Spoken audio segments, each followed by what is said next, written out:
Welcome to the final lecture in the University of Minnesota Center for Jewish Studies 2024-25 Community Lecture Series. For those of you who don't know me, my name is Natan Paradise, and I am the director of the Center for Jewish Studies at the University of Minnesota. On behalf of the Minnesota JCC, I also want to welcome you to the Minnesota JCC Capp Center campus.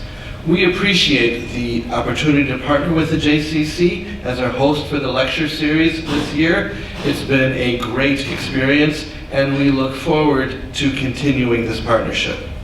The JCC also hopes that you will discover thereby a broad range of rich programming at the Minnesota JCC, both here at the Capp Center as well as at the Sabies Center and Berry Family Campus. I want to thank the staff here at the Minnesota JCC, and especially Katie Klein, Katie Westberg, Alex Fisher, and Orit Avishai for their support in planning for and conducting our series this year, and the amazing Jenny in the sound booth, as well as our community co-sponsors, Adath Yeshurun Congregation, Beth Shalom Congregation, Beth El Synagogue, Beth Jacob Congregation, Congregation Darchei Noam, Mayim Rabim Congregation, Mount Zion Temple, Shaarei Chesed Congregation, Shir Tikva, Temple of Aaron, and Temple Israel. We are also grateful to our university co-sponsors of this lecture, the Department of Anthropology, the Department of Classical and Near Eastern Religions and Cultures, the Department of Sociology, and the Center for Race, Indigeneity, Disability, Gender, and Sexuality Studies, as well as the J. Phillips Center for Interreligious Studies at the University of St. Thomas. And finally, because we can never thank her enough, even if she's still working, oh, there you are, our outreach coordinator, Mario, who continues to amaze us with her organizational abilities and who keeps me on task. Or at least nearly on task. This lecture is conducted in full acknowledgement that we stand on Minnesota Makoche, the homelands of the Dakota Oyate, within an area that is also the home of the Ojibwe and Ho-Chunk peoples. And this acknowledgement is made in the awareness that as we continue to learn about the diverse and intersectional identities that make up the Jewish community and the social movements those identities can shape, we ought to commit ourselves to learning more about the diverse identities and movements within the Native American communities whose lands we live on.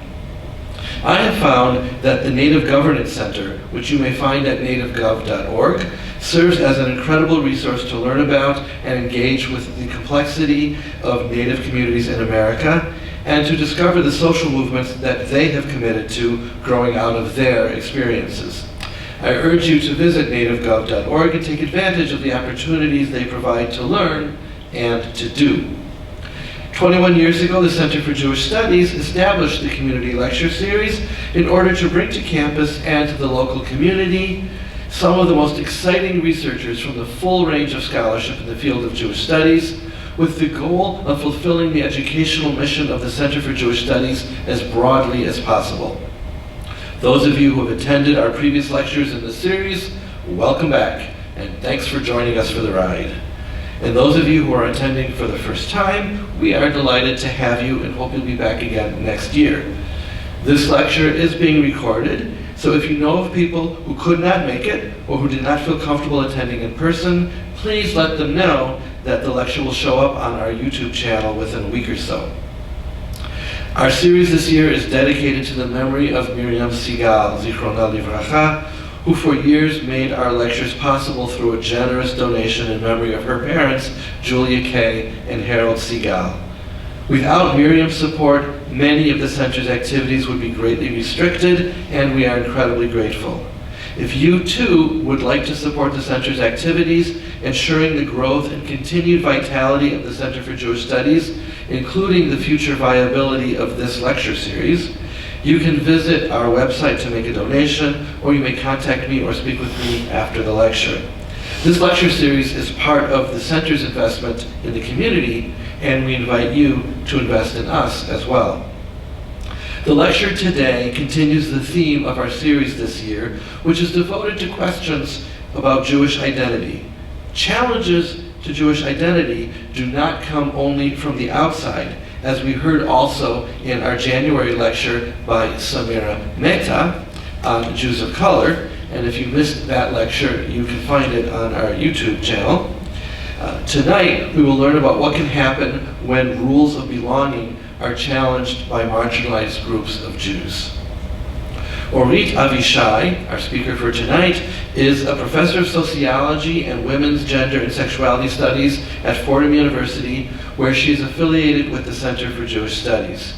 Dr. Avishai characterizes herself as an ethnographer who is interested in how ideology and culture, very broadly defined, shape social institutions, identity categories, political dialogue, cultural practices, and processes of knowledge production. Before earning her PhD in sociology at Berkeley, she earned law degrees from Tel Aviv University and the Yale Law School, clerked in the Israeli Supreme Court, and worked briefly as a lawyer. The author of Queer Judaism, LGBT Activism, and the Remaking of Jewish Orthodoxy in Israel, out with NYU Press in 2023, she studies how Orthodox Jews negotiate with Jewish frameworks that regulate gender, sexuality, and desire. As part of a study of religious freedom as a locus of 21st century culture wars, she is now writing about Yeshiva University students' attempts to start a pride club on their campus.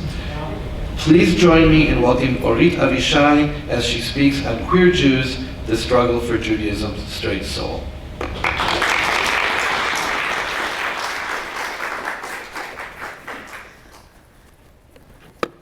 Thank you so much for this generous introduction. And is the mic working okay? Okay.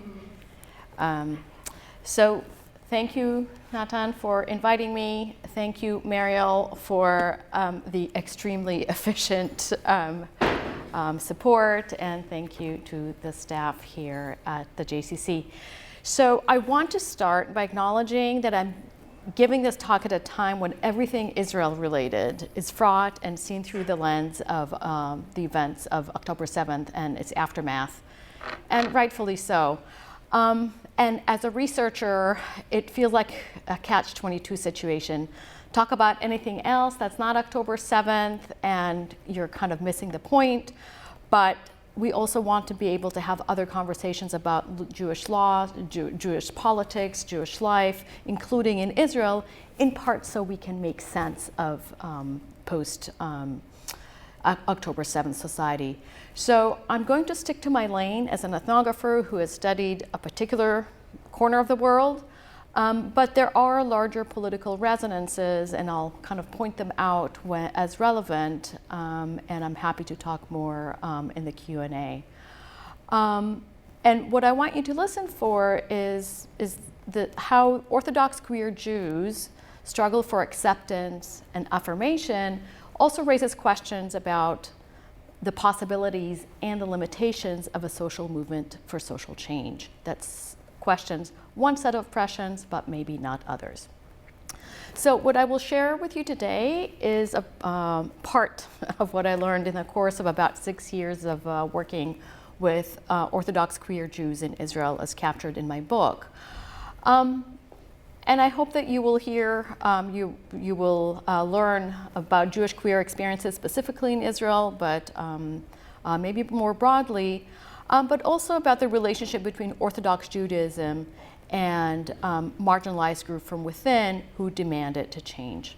So in a nutshell, the big top headline is that Orthodox Judaism has gone an unprecedented transformation within a really brief period of time. My students don't believe me when I say 15 years is a really brief period of time, but it is, right? From about the beginning of the 2000s through the mid-2010s, definitely by 2020, from denial, vilification, to, if not full affirmation, definitely wide swaths of Orthodox Judaism, especially in Israel, is acknowledging the existence of LGBTQ plus people in their midst, and acceptance and some affirmation. So what I want to think through is like why and how this happened, and what are the implications for people who identify as queer Jews, for their families, and for the larger community. So I'm going to talk about 3 stories here. And the first, what does it mean to be, how does it feel to be an Orthodox queer Jew in Israel at this time? Sorry, it's a little awkward here. The second story is about activism, so how they brought about social change. And the third story is about the relationship between orthodoxy and queerness. If I have time, I hope to be able to say a little bit at least about the local angle in the US.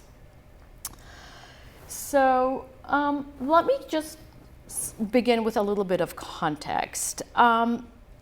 In Israel, the backdrop to understanding anything about orthodoxy and the changes within it is that the political culture is one where religion is deeply, deeply interwoven with the fabric of the state. And as you probably know, Israel has been experiencing intense polarization in the past few years. And some of the forces that have been called illiberal or sometimes even anti-democratic have been gaining prominence.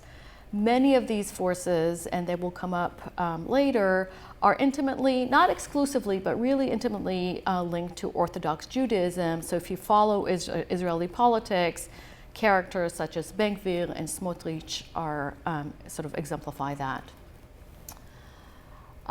So a few definitions. I use Orthodox to denote what we think of in the US as modern Orthodox. In Israel, this would be Dati, Tzioni, Lomi, right? So Zionist, religious. I'm going to use LGBT, LGBTQ, queer a little bit interchangeably. There are many problems with that, but just bear with me. I'm kind of using that as a shorthand. So bear with me. And when I use the word conservative today, I refer to the adjective small c, not conservative denomination, but just people who are socially, politically, culturally conservative.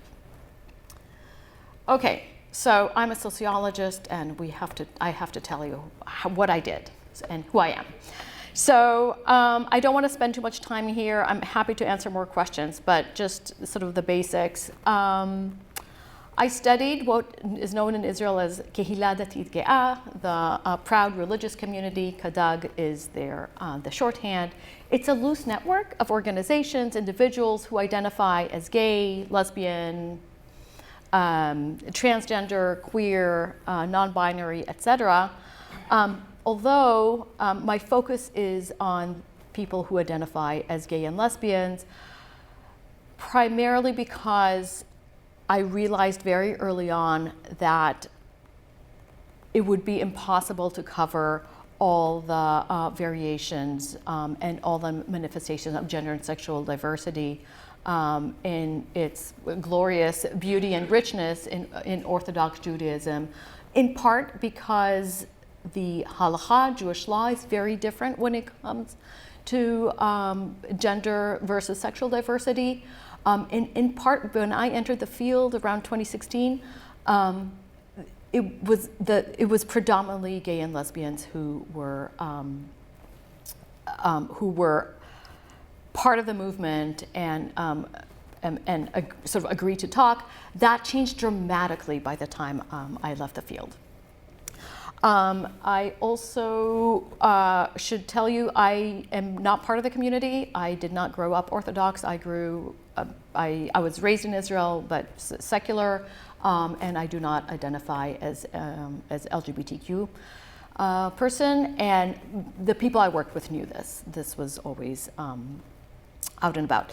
So I interviewed a lot of people, including Orthodox queer persons, activists, family members, allies, rabbis, more conservative, less conservatives.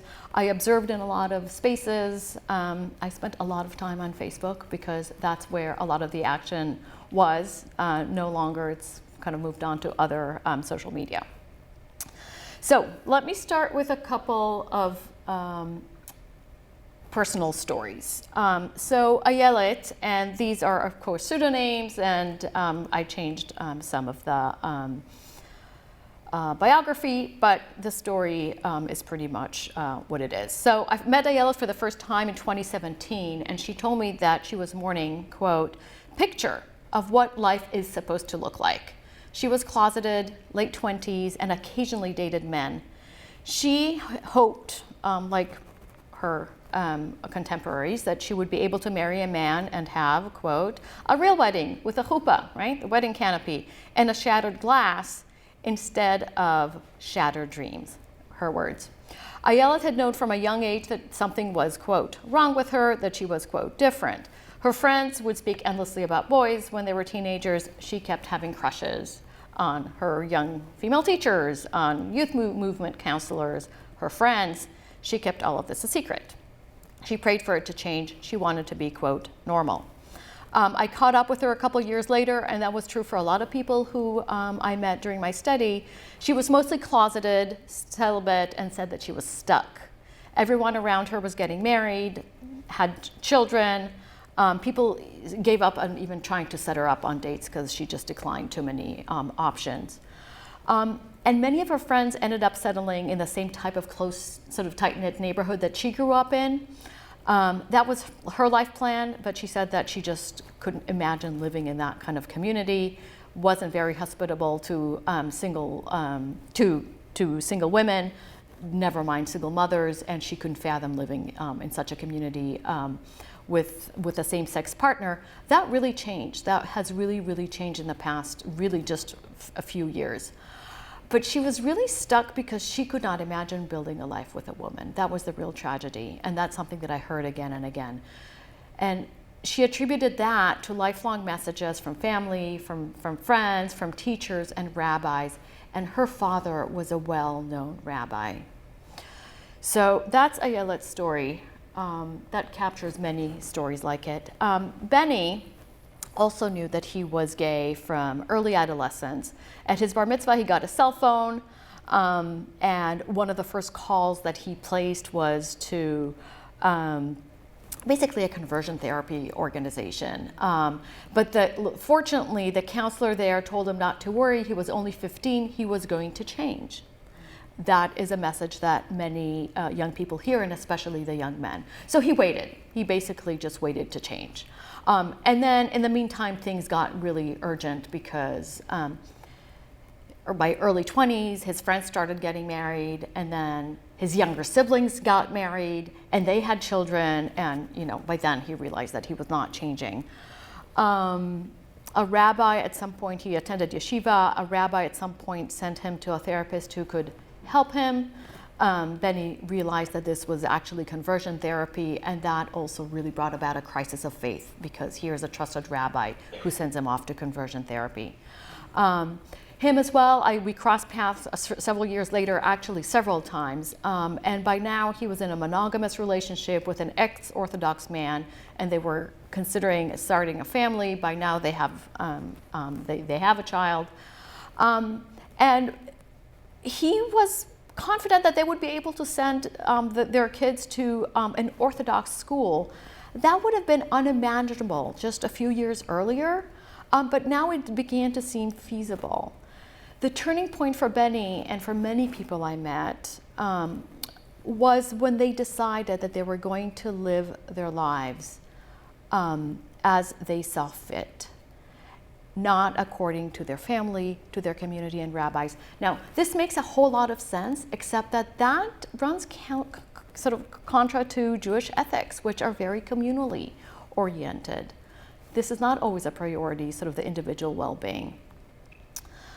And what enabled Benny to kind of make this shift was that he found an accepting, welcoming Orthodox congregation. And that's where he began to identify as Orthodox and gay. And I start with these stories because, as I kept hinting, they really capture the gist of what I heard from many, many people that I talked to.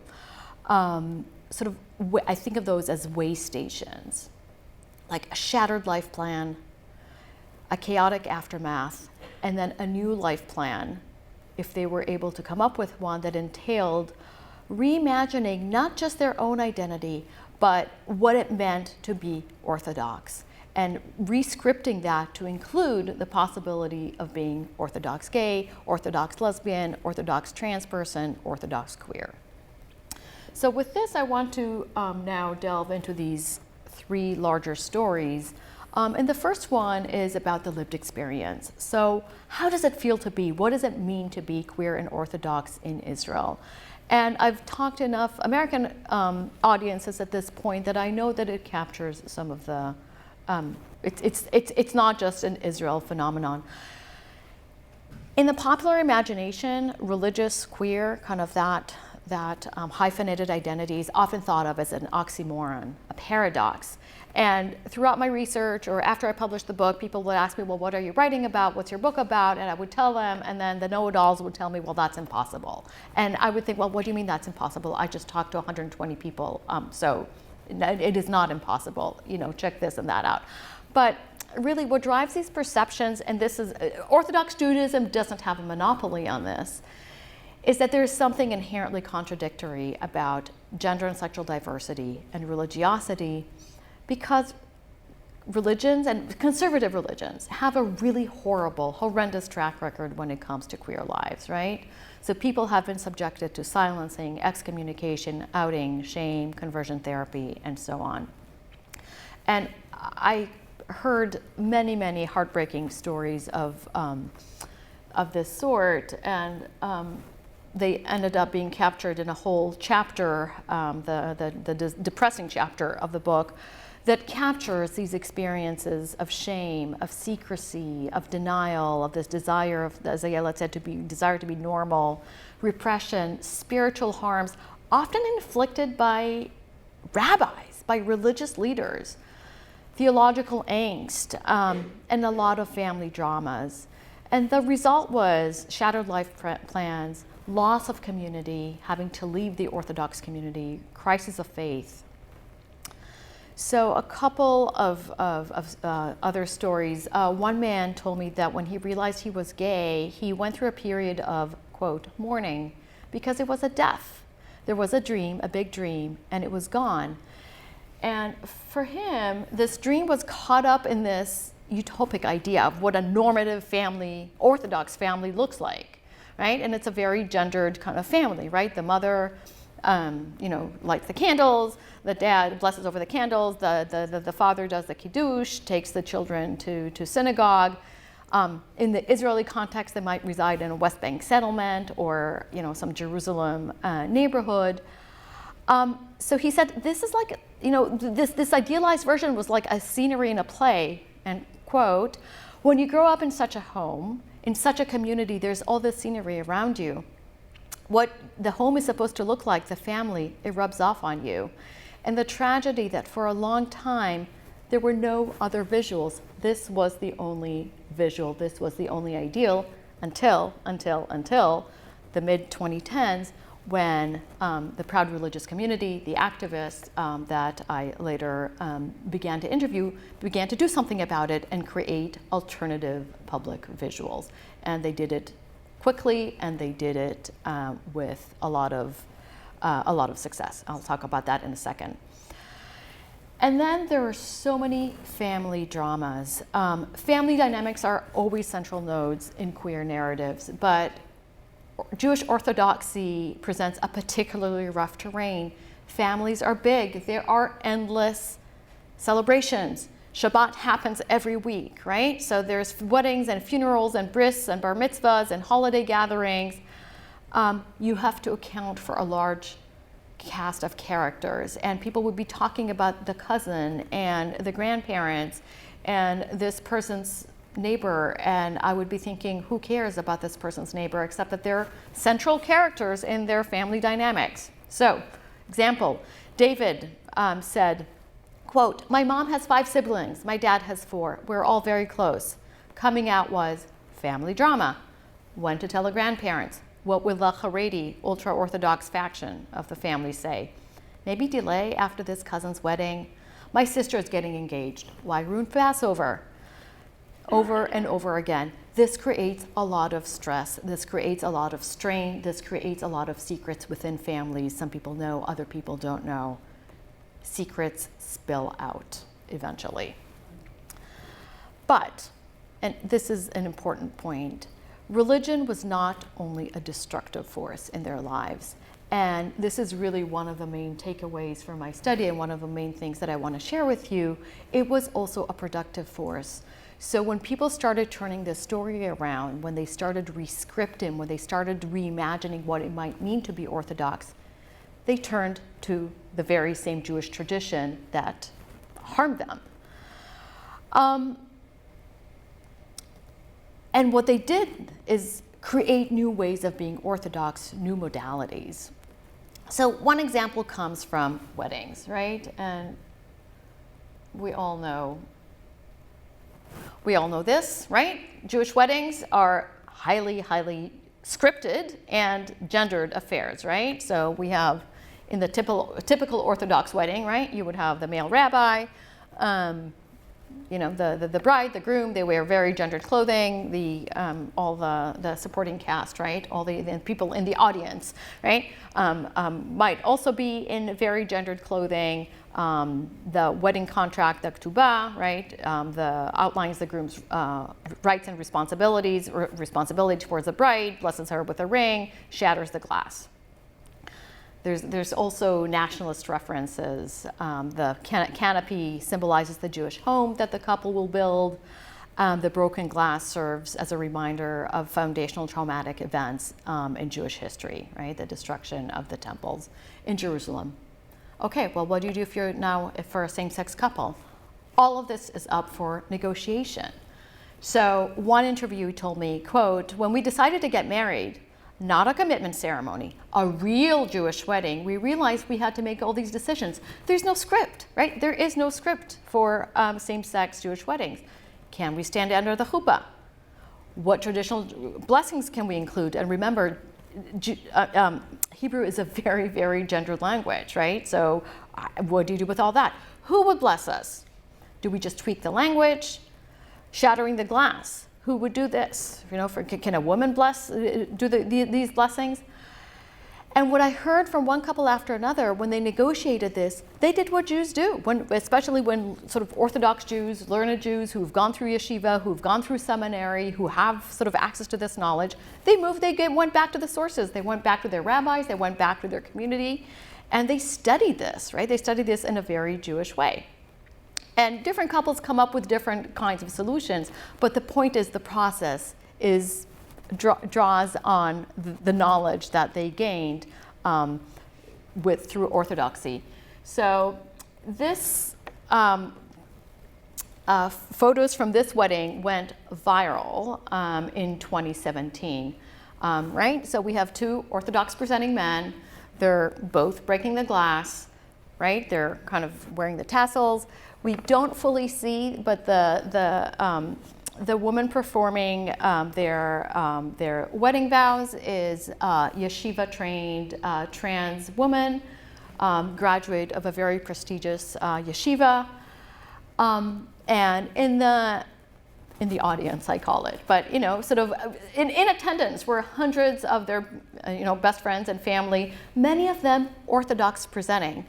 This went viral. This went basically on Facebook Live during the wedding by design. They're both very key activists in the proud religious community. And people were just beyond themselves as they commented during the wedding. And I sort of saw all this sort of streaming in, literally as this was happening, in tears. I'm attending the first Orthodox Jewish wedding. Now, this wasn't the first, etc., but it was the first one to gain so much notoriety in Israel. Another example of re-scripting is the Jewish commandment of Tikkun Olam, world repair. So Orthodox Jews, well, Jews in general, but Orthodox Jews who abide by the halakha take this commandment very seriously. They must leave a positive mark in the world. Now, for many, it's easy to do. If you have a child, that's it. You've already paid your dues, you've done your tikkun olam. So one man said when he realized that he was gay, this is in the late 2000s, he was really heartbroken. He said, what is my tikkun olam going to be? He thought that, at that point, it was really unimaginable that he would be able to have children in the context of a same-sex family. He decided that his tikkun olam was going to be going to the Jerusalem Pride Parade with a kippah on, right? With a yarmulke on. And the logic is secular Jews, especially secular LGBTQ plus Jews, did not think that it was possible to be Orthodox and gay. Well, guess what? Orthodox Jews didn't think that it was possible either. He thought that that was going to be his tikkun olam, teach everyone about that possibility, and sort of be a positive beacon into his community, and especially to younger boys who did not have that visual. Okay, so to summarize this point, right, Orthodox queer persons, they do experience Judaism as a destructive force, and that was true when I was doing my research. That was true for people who came of age definitely before the turn of the 21st century. That is true for people around you in your community. But also, they're drawing on the tradition to create change, to tell a different kind of story about Orthodox Judaism. How do they do that? They do that in community, right? One of the things that we know about creating social change is that you can't do it alone. You can't go it alone. You need other people around you. And really sort of the beautiful story here is how people came out of their shells, found each other, founded community, founded organizations, and then went out to change the world around them. So this is the story of activism. And so my departure point really for the project was that until kind of recently, and again, for my students, this doesn't qualify as recently because like 15, 20 years, turn of the 21st century isn't recent, but for me it is. Orthodox Jewish people in Israel, here as well, could not imagine embracing their queer identities and staying within the Orthodox fold, going home for Shabbat with their partner, right? Going to the synagogue where they grew up. That was just not imaginable. 25 years ago, this character, Rabbi Shlomo Aviner, a very conservative Orthodox rabbi in Israel, small c, announced that there is no such thing as a religious homosexual. That's the terminology. That's the terminology that conservative Orthodox Jews still use. Not the term gay, which is associated with secular, with secularity and with Western society. So at the turn of the 21st century, he was nominally right in the sense that very few Orthodox people identified as gay and lesbian and Orthodox. They were there, they were just hidden. They stayed silent, and most of them thought that they were the only one in the world. That began to change, of course, with the internet, when people were able to go on chat rooms and whatever, the predecessors of WhatsApp and Facebook and whatever was available, they were able to find each other. And then within a span of about 15 years, 2005 to the early 2020s, they started to come out of the shadows and created this collective identity. So if we fast forward to 2020, this is Dr. Rabbi Benny Lau, who is associated with a more progressive wing of modern Orthodoxy in Israel. So Rabbi Lau issued a theological guidelines that were intended to help some observant queer Jews, not all, those in same-sex, monogamous, long-term relationships, so a lot of qualifiers, but he issued halachic guidelines for people who fit kind of those categories, manage their family lives in accordance with Jewish customs. In halachic terms, this is like an earthquake, because recognition that here is a category, a very big category of Jews who don't have halakha to manage their personal lives and family lives. And Dr. Lau in 2020 decided that he was going to address that gap. It's important to know that Dr. Rabbi Lau has been a very, very close ally of the proud religious community. His brother is, can't remember his first name. Amichai, yes, Lau Levi of Lab Shul in New York, and there is a great movie, there's a great documentary out about him at this moment, and we also hear about Dr. Benny Lau there. Anyway, so he'd known for a long time about the predicaments. He had been a close ally for many, many years. And one of his close associates was also a very prominent activist in the Proud Religious community. So from here you can start to get a sense of how the Proud Religious community, how these activists went about creating change. They found allies. They started talking to religious leaders.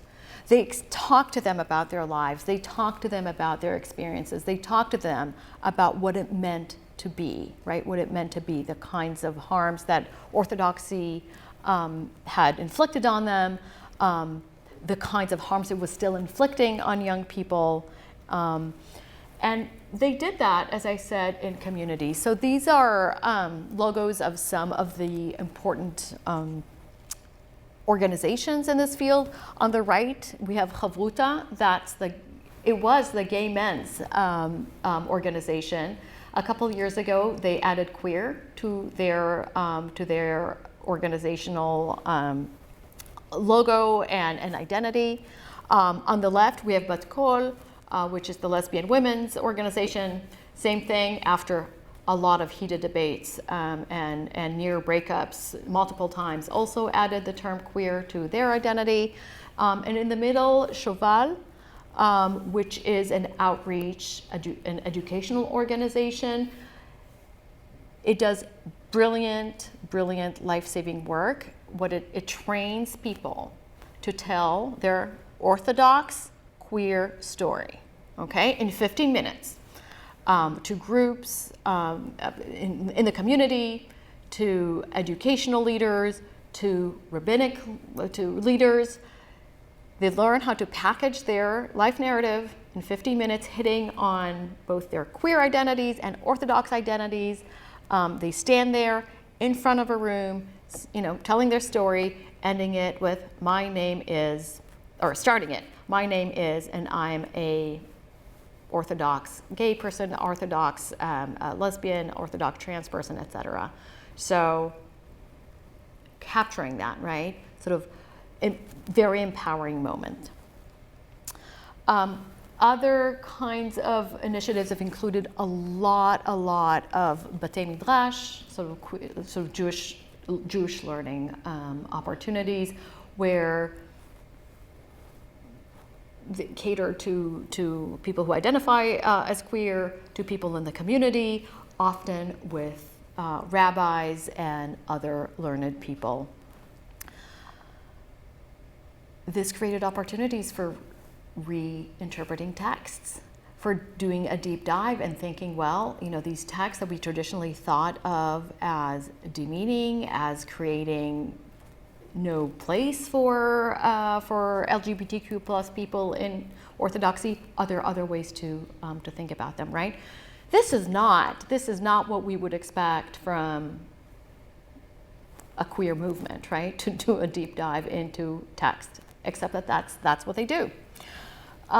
They also held dialogues with rabbinic authorities, and this picture is from a very, very prominent activist talking at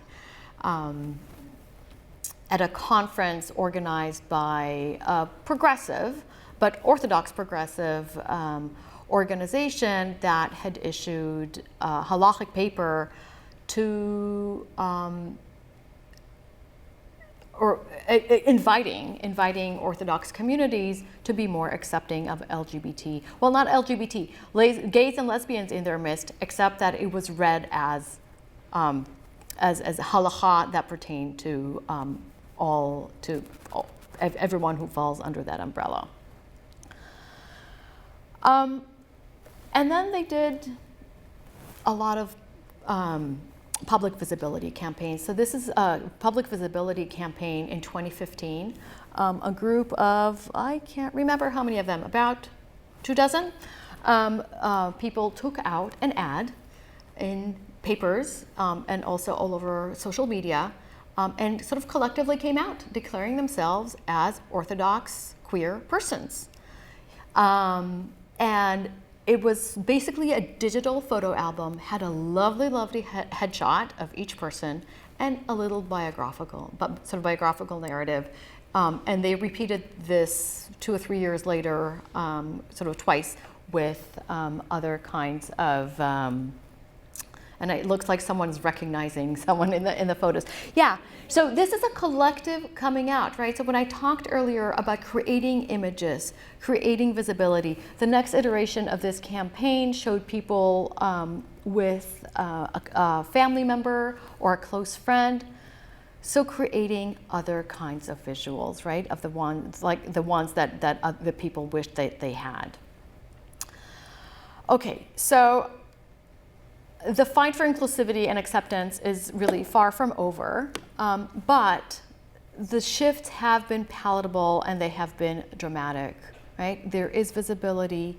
There are numerous spaces where people can go to shul, can go to synagogue, can go to Beit Knesset, right, and feel like they're at home.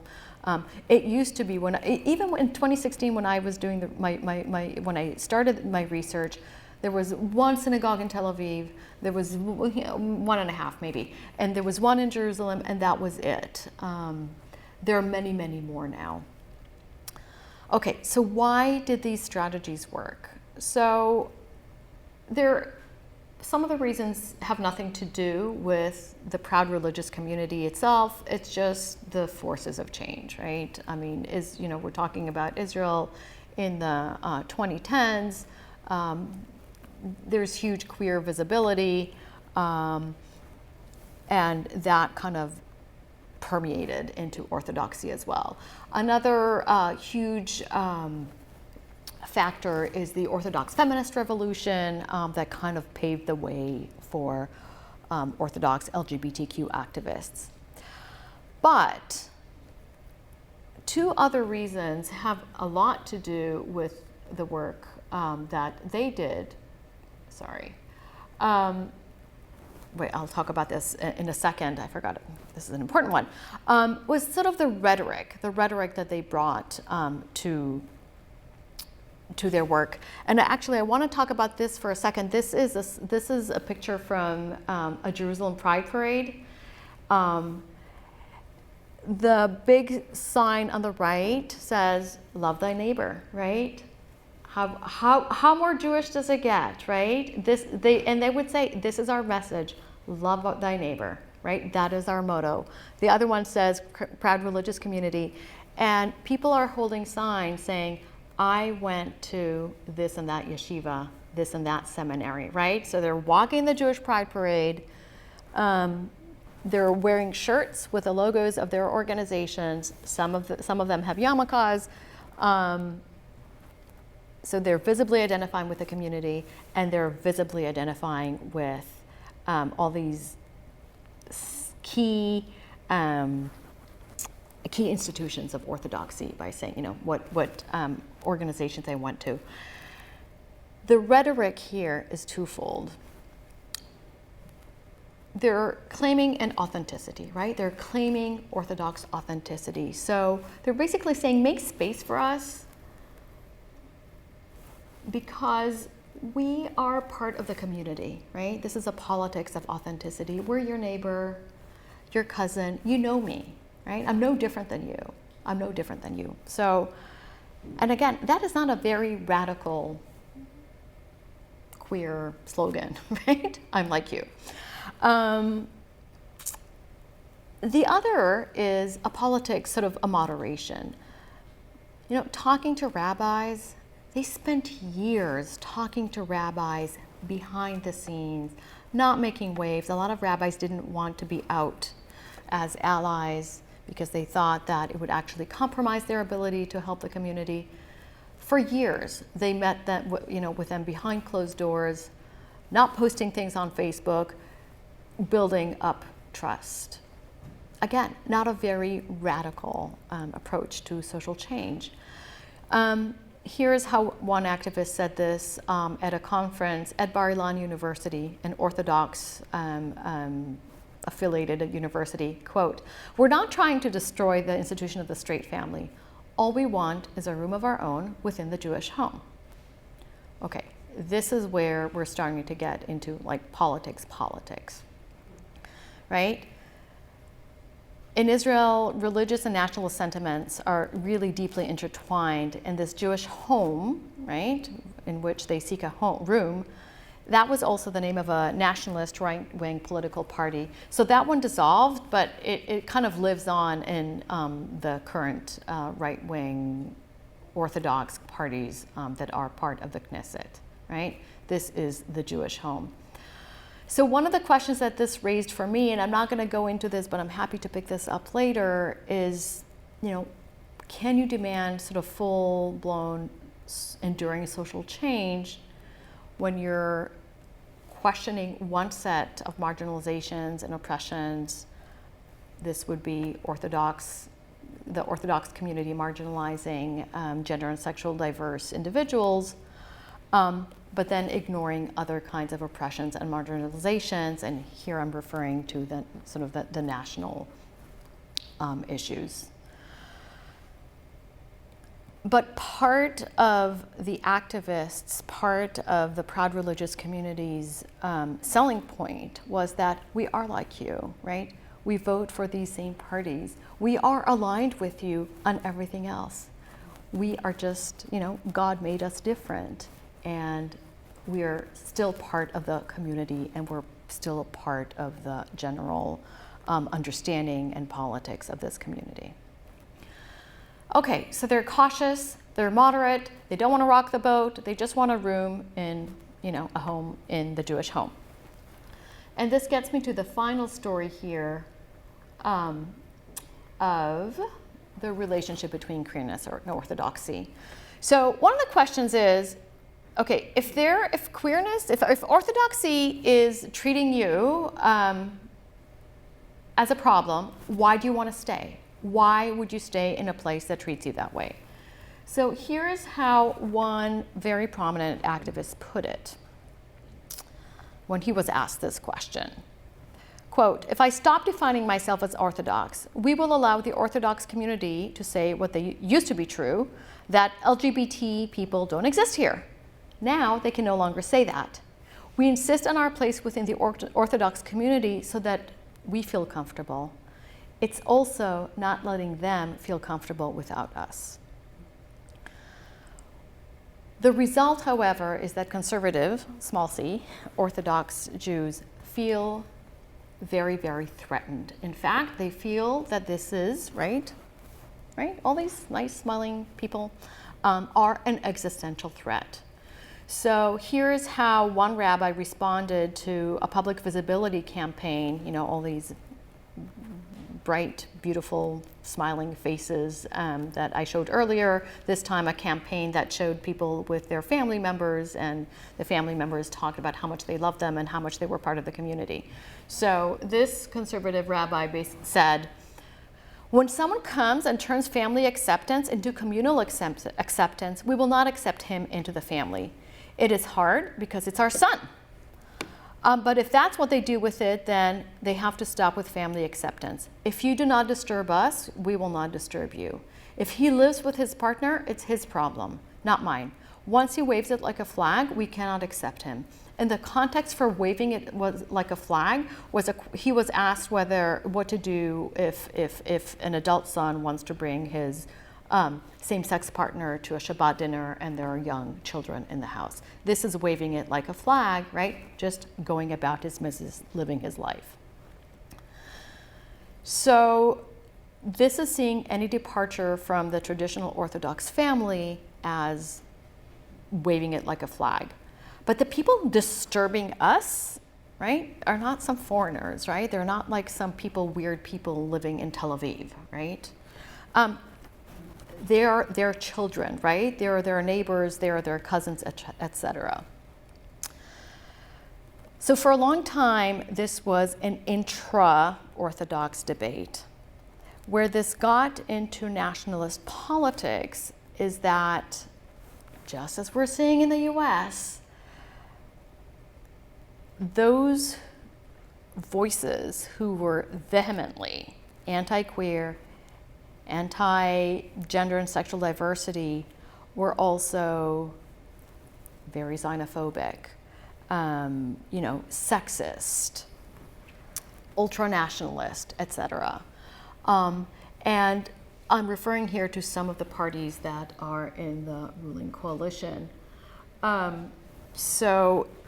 This is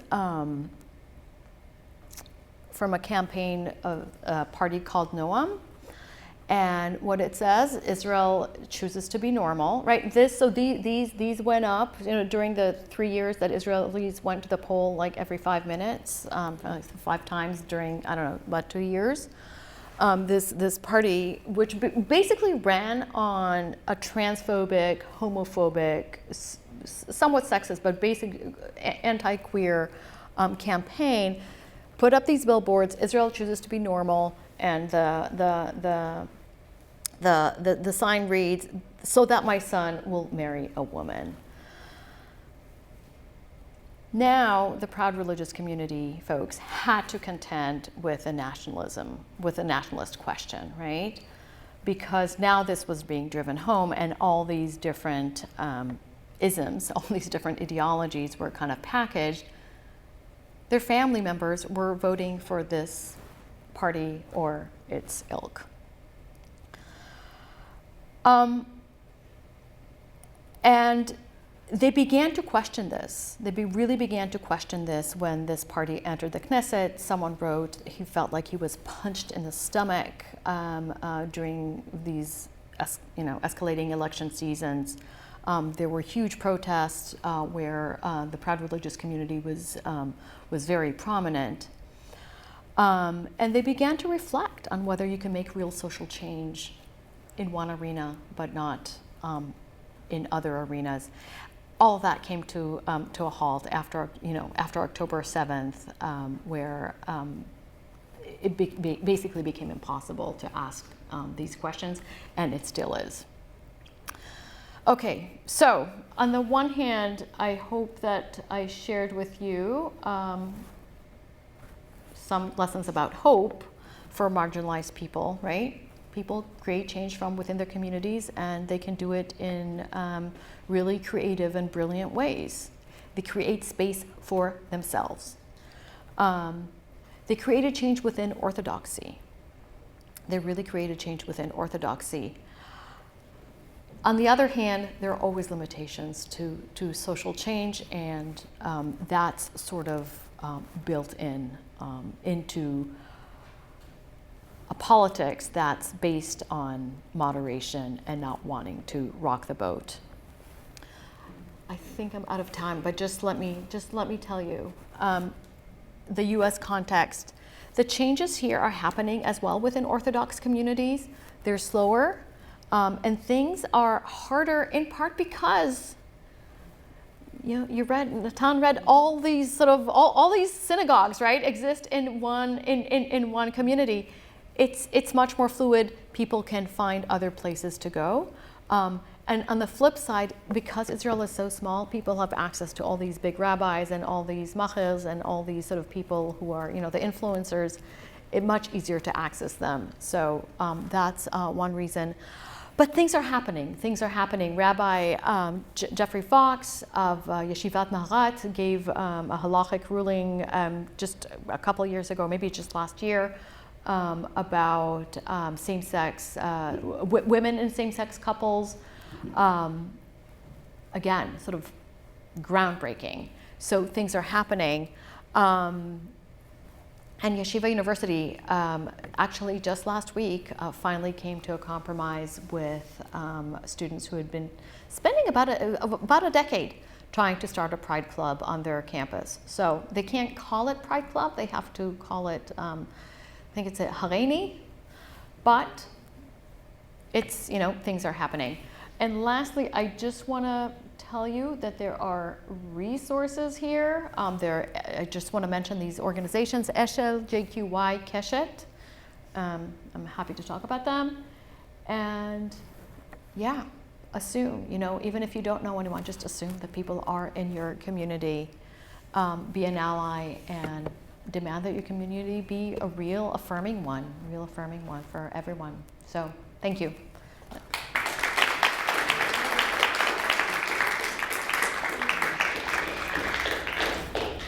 Thank you so much. Okay, very hot mic. The floor is open for questions. Who wants to be first?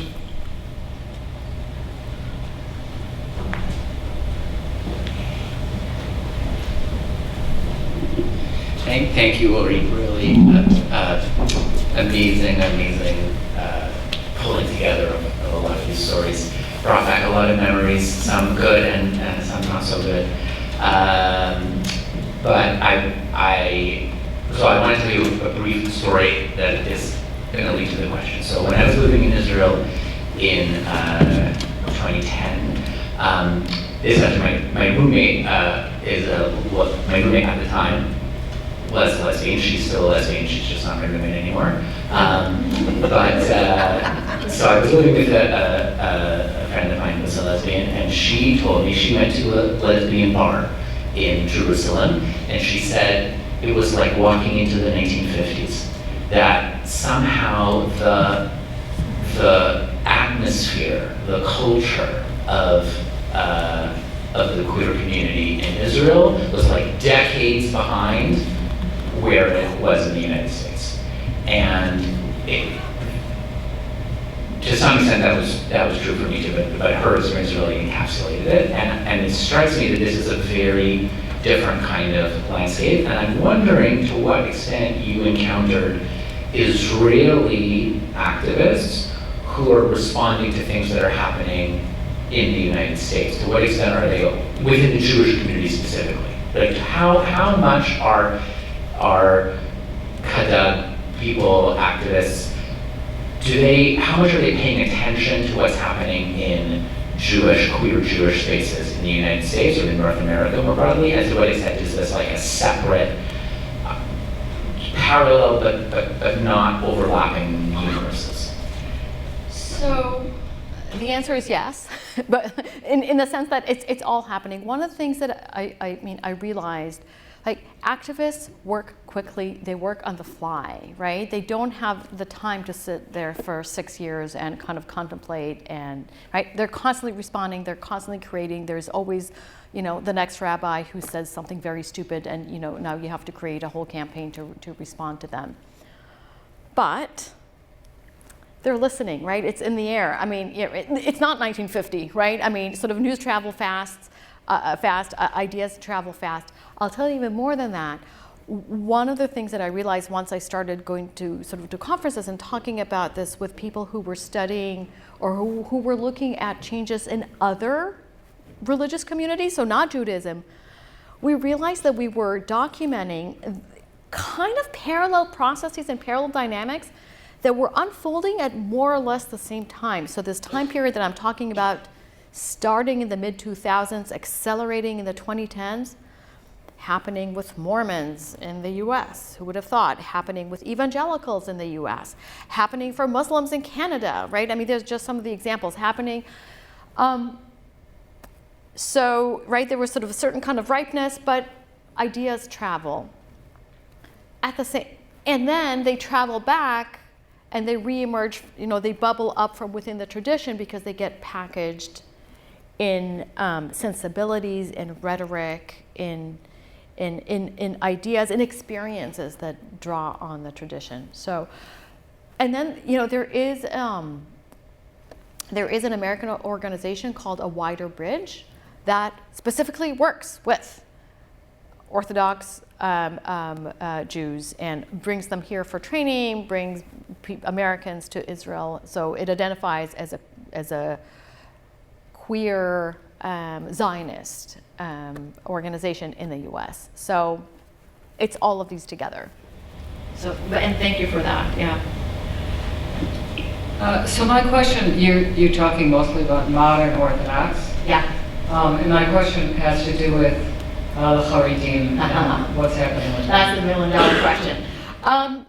As with everything, several decades behind, right?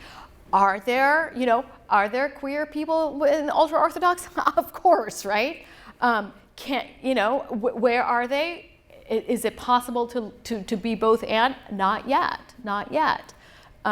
Will they be? I don't know. I mean, we know who the prophecy, has been given to, but changes are happening from within. So I talked about Chavruta and Bat Kol. These are the organizations that work with now what they call themselves queer Orthodox men and queer Orthodox women, still gendered. But they all of them have groups specifically targeting ultra-Orthodox. And there are some prominent activists in the U.S. Abby Stein is okay. So people are nodding. Very, very prominent and very important. But trans woman grew in New York City, ordained as a rabbi, left ultra-Orthodoxy when she realized that she was trans. But working to bring social change to ultra-Orthodoxy, much harder, right? Much harder to change the narrative.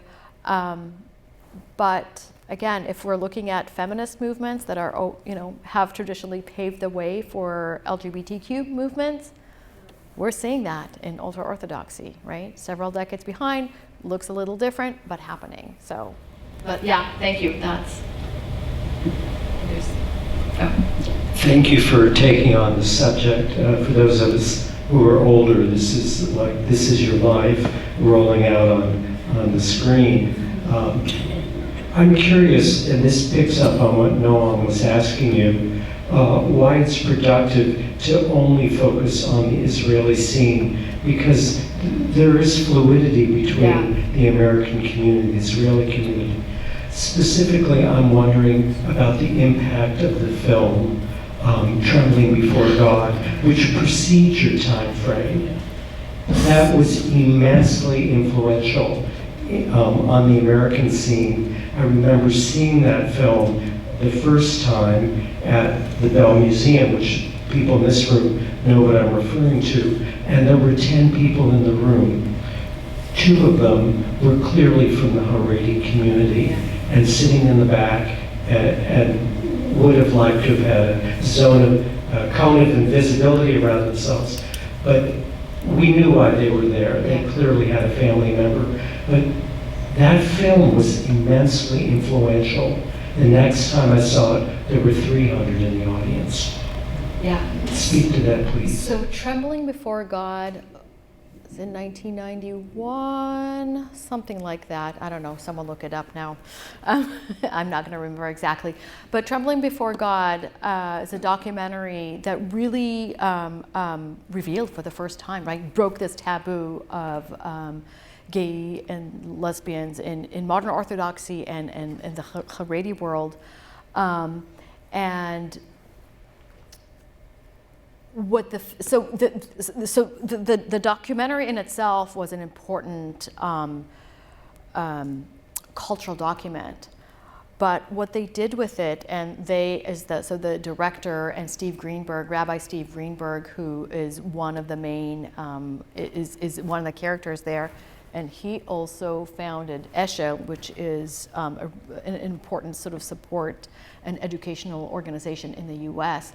They took it on the road, right? So I don't know if when you went to a screening, they had a whole educational programming around it. In Israel, that film went, and I've talked to people who participated in rolling it out to communities. They took it on the road to basically any room that would host them, including in kind of, pretty conservative, small c, Orthodox communities in Israel. And it helped to talk about the subject for the first time without outing anyone, right? We're talking 90s, no one's coming out yet. But now we can talk about it because we have a proxy, right? We can talk about the film. We can talk about the experiences of people in the film. So yeah, thank you for that question. And here's something really interesting. So I come in the mid-2010s, and I talk to people who have been around, who've been, some of them were just fresh on the scene, but some of them have been doing this work for 8 to 10 years.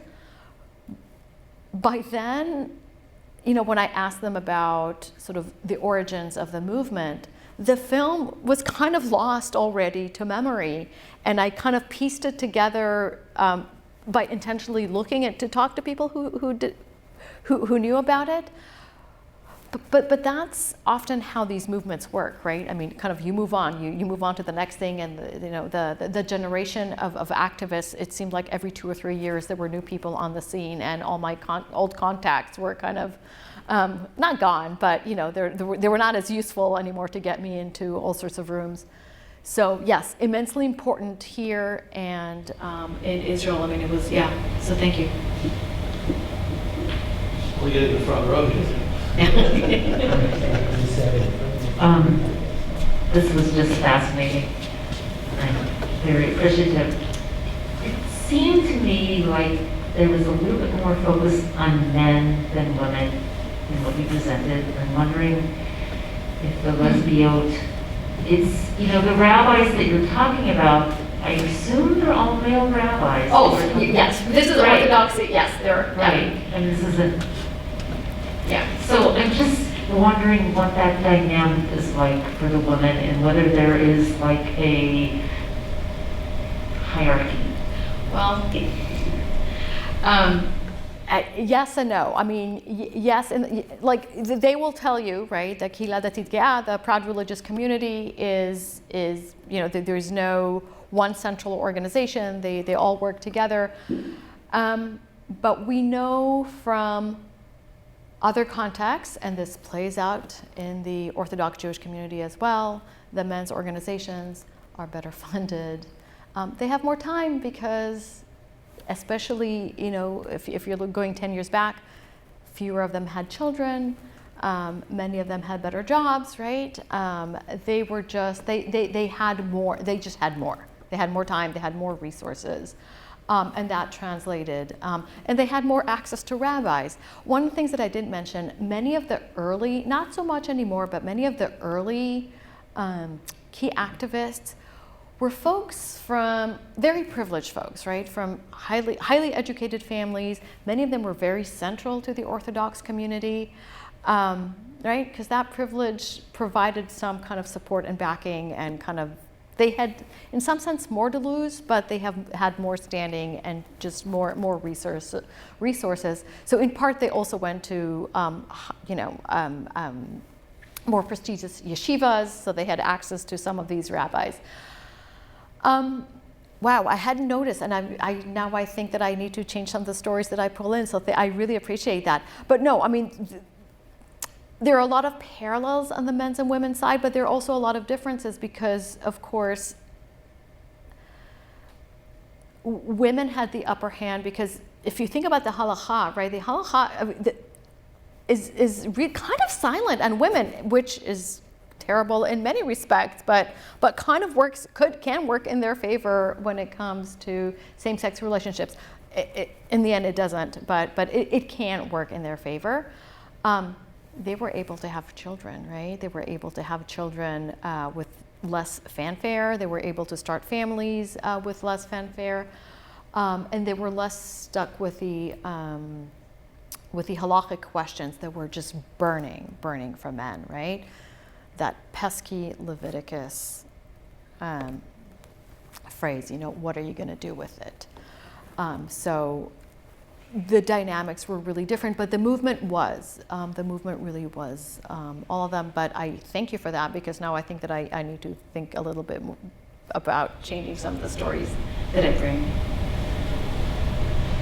So, thanks so much. So I have a question actually that links a little bit to Noam's question and also picks up on the Haredi question, because as you were speaking, I found myself thinking so much about the ways in which the current sort of craze in off-the-derech narratives has really brought both to an American reading public, and by the way, there's such a queer thread, not in all of them certainly, but it's absolutely there, I think, in some of the key ones.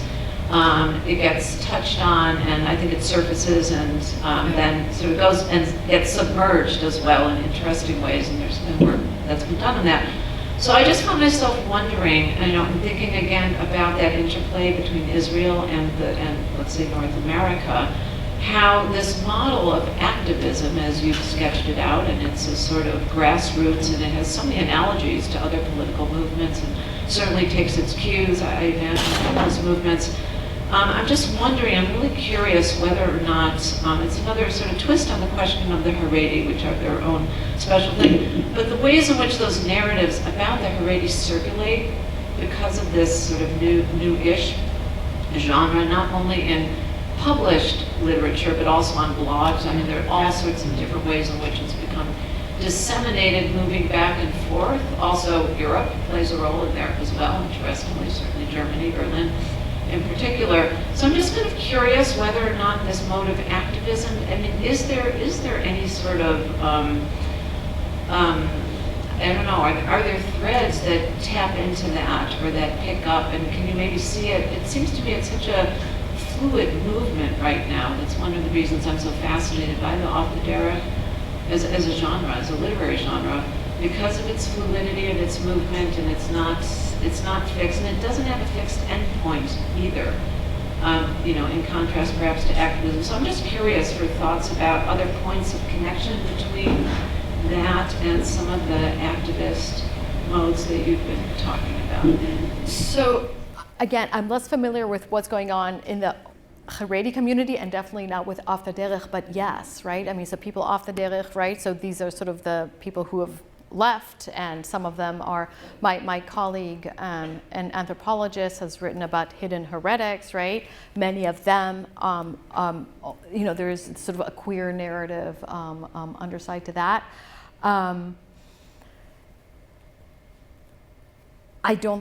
There's not a complete overlap, right? And I think that we would lose some of the Off the Derech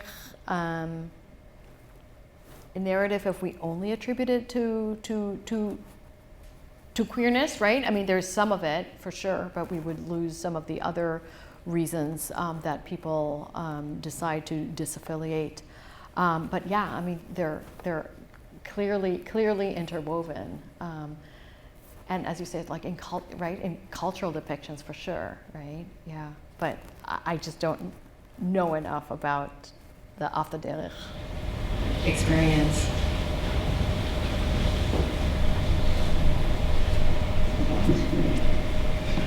I'm going to ask a boring data collection question. Good, I love those.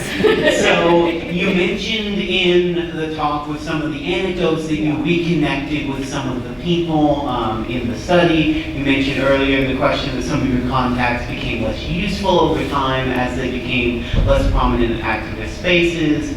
Were you intentional about reconnecting with people at different times? Did it happen accidentally? How did you get your contacts? How did you maintain new contacts?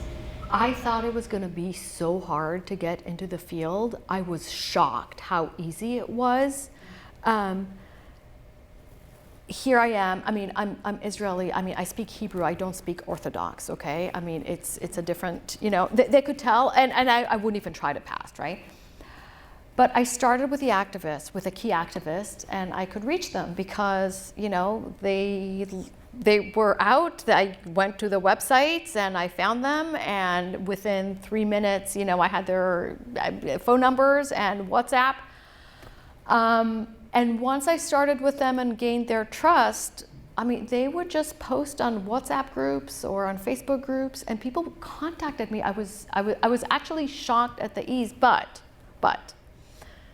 obviously, they're the people who didn't want to talk to me, right? So I couldn't reach them.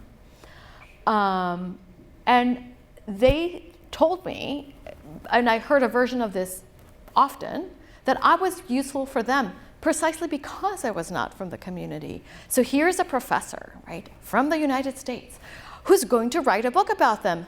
That is going to be useful. Now, whether they're happy or not about what I wrote is a different matter. But I was going to be useful for them because, right, because this is part, right, they saw that as part of their activism. It took me a while to get over my, the research ethics weighs hard on you, especially when you're an outsider, and especially when you're working with people, you don't want to harm people, right? I mean, that is the first sort of rule, do no harm. It just took me a while to figure out that they thought that I could be useful to them. And we call this sort of snowballing, right? So one person introduces you to their 5 best friends, and it goes from there. I was shocked. Like I did this research in spurts. Like the beginning, I was there for about 6 months, and then I went back and forth. I would show up. I would kind of reach out to contacts, and then people would just start like showing up in my like literally in my WhatsApp. Did that answer?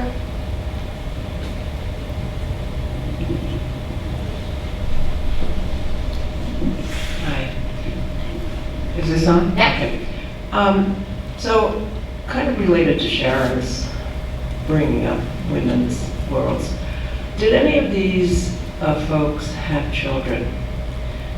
One scenario could be they did get married within their community and they eventually couldn't live in that situation. And did that, well, that's number one. And number two, if they did that change anything about the pattern or the journey that you're talking about here? Or were they too young? I mean, Ayala, she's one person, but there are Jews who leave, at least in the United States, leave these communities, and they have serious problems because they can't take their kids with them. Right. So remember, I'm talking about modern Orthodox, right? Not ultra Orthodox. So that makes it a little easier. But to your question, did they have children and how? In all the ways. Yes. Right. They had been heterosexually married and separated, and they had kids, and sometimes they were raising them with their same-sex partner. Sometimes, in all sorts of arrangements. Some of the female same-sex couples. They did what they did what other women in same-sex couples would do. Okay, did they think about this situation any differently than the people who did not have children? In other words, they had a family who were the grandparents of the children. So that's another factor in that complicates a journey like that. So in some ways, right, when I talked about how they were kind of being authentically Jewish, they wanted to have the children, right? They wanted, and the men as well. And that came a little bit later, but there are many, many men who I met, maybe they were in their early 20s or mid-20s, and now they have children, either through surrogacy, either in Israel, in the US, with a partner, without a partner, or some kind of, some other kinds of sort of alternative family arrangements. For many parents of gay and lesbian Orthodox Jews, the children was actually a moment where they accepted or made it easier to accept their adult children, because now there were grandchildren in the picture. So that became important. But again, there was huge emphasis on children and on starting a family. It's just going to look a little bit different, but yes, starting a family. So the good news is that we could keep on asking questions all night. The bad news is we can't keep on asking questions all night. So unfortunately, we have time for one more.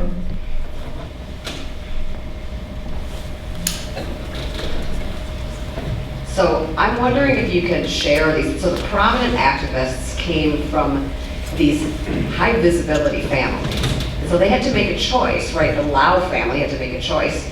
Did the elder Rabbi Lau invite his son and his husband to their Shabbat table? And in those ways, did those families then set the example for how to bring in, or did they do this thing that we don't, like, what happened with all of these families, and how did those ripple effects? It varied. One of the most prominent activists, for example, is Abigail Sperber. her father, Daniel Sperber, is a very, very well-known rabbi, and very, very sort of a genius kind of family, many siblings, each sort of leader in a different field. So they were a family who set the tone, very, very active in, there's a support organization that provides support for families, for parents of queer people. So the Sperber family, and especially like her mother, was very prominent there. Yeah, so helped paving the way. In other cases, either people felt that they couldn't be too public because their father was a prominent rabbi, and this would impact their stature. So it really went in many different directions. In other cases where people were kind of accepting, but on the down low, so like, within their community, people knew, right, in the synagogue or in the settlement, but not outside of it. So any and all arrangements, but anytime a child of a prominent person in the Orthodox community, and especially a child of a prominent rabbi, was willing to be out and visible, that was great. But again, it wasn't the, we're here, we're queer, act up of, the 1980s.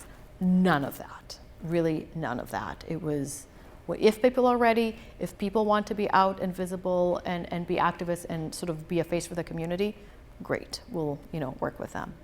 So, yeah, that's my answer. Okay, I'm really sorry that we don't have time for more questions, but we're not running away right away, so you can come on down and continue the conversation.